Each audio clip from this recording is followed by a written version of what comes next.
Good morning, friends. Why has the government recommended use of mask inside the home? In COVID-19, a large population does not show symptoms. Therefore, as the asymptomatic can continue to spread the infection at home at a faster pace.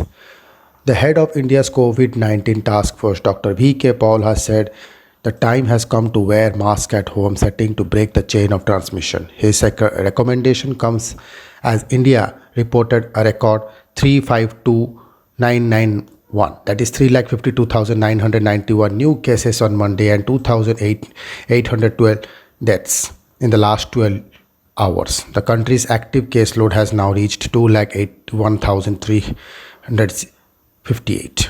So what is the reason for this recommendation? COVID-19 spreads primarily from person to person through respiratory droplets, which travels in the air when someone coughs, sneezes, talks, shouts, or sings. These droplets can then land in the mouth or noses of people in the vicinity or maybe breathed in.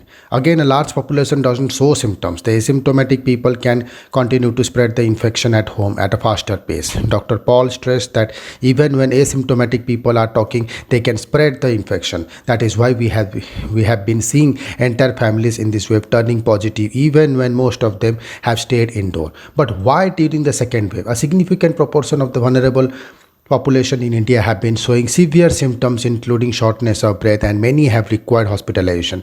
The surge in the requirement of oxygen beds has overwhelmed the health infrastructure. Masks are mainly intended to protect others from COVID-19 rather than just the wearer. Therefore, the recommendation is aimed not just at breaking the chain of transmission but also at protecting those at higher risk. There are two targeted outcomes. First, the elderly and those with comorbidities can be protected significantly even if one member of the family has an asymptomatic infection. Second, it can reduce the local house outbreak that have marked the second wave. Did the government cite any evidence while making those arguments?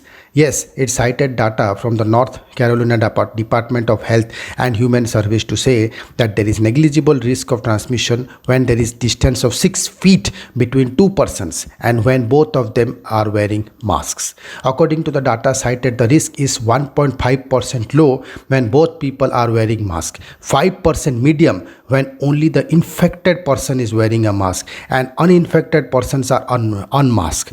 30% high if the infected person is not wearing a mask but the uninfected person is wearing one, and 90% highest when neither the infected nor the uninfected person is wearing a mask.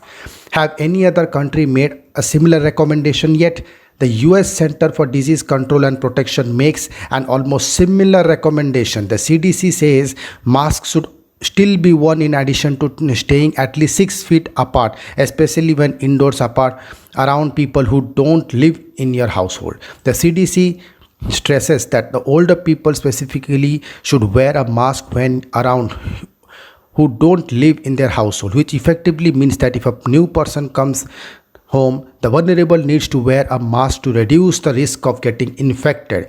Apart from what the government has cited, has any other study shown the benefits of indoor masking? Yes, a study of Chinese families in Beijing accepted the publication in the British Medical Journal has found that indoor masking is 79% effective in curbing transmission, but only before symptoms emerge. The study of 335 people in 124 families found that the risk of household transmission was 18 times higher with frequent daily close contact with primary case, face masks used by the primary case, and family contacts before the primary case developed symptoms was 79% effective in reducing transmission. However, wearing a mask after illness onset of the primary case was not significantly protective. The finding informed universal face mask use and social distancing, not just in public places but inside the household with members at risk of getting infected. This further supports universal face mask use and also provides guidance on risk reduction for families living with someone in quarantine or isolation and families of health workers who may face ongoing risk, the authors write. Thank you.